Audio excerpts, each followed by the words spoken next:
Good morning. Today we see in the book of Genesis, wrapping up chapter 36 and going into 37, Joseph has been sent by his father to go and check on a flock, and we see that in verse 14 of 36.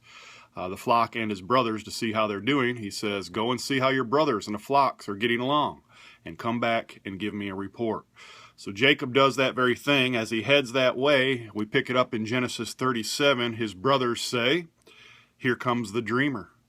They said, "Come on, let's kill him and throw him into one of the cisterns." The brothers have such hatred for Joseph that they now want to kill him, throw him into a cistern. Now, thankfully, Reuben, one of the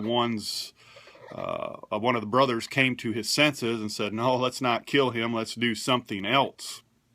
And they ripped off the beautiful coat that his father had given him to show that he was his favorite son. And they threw him into the cistern.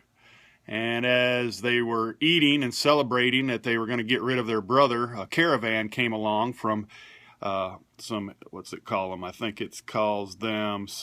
Midianite traders came by. And the brother said, "Hey, this is a better idea. Let's pull him out of the cistern and sell him." And it says in verse 28 that they sold him to them for 20 pieces of silver. That was less than the price of a common slave that day.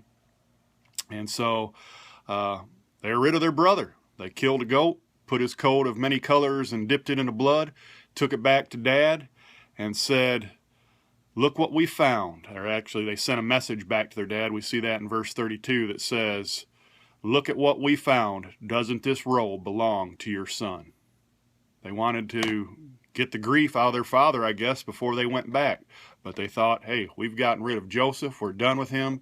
This brother of ours who's caused us so much pain is now gone.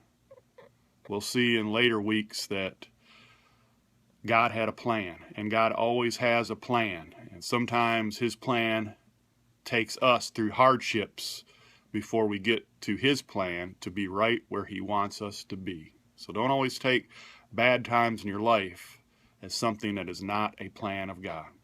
God bless you. Have a great day.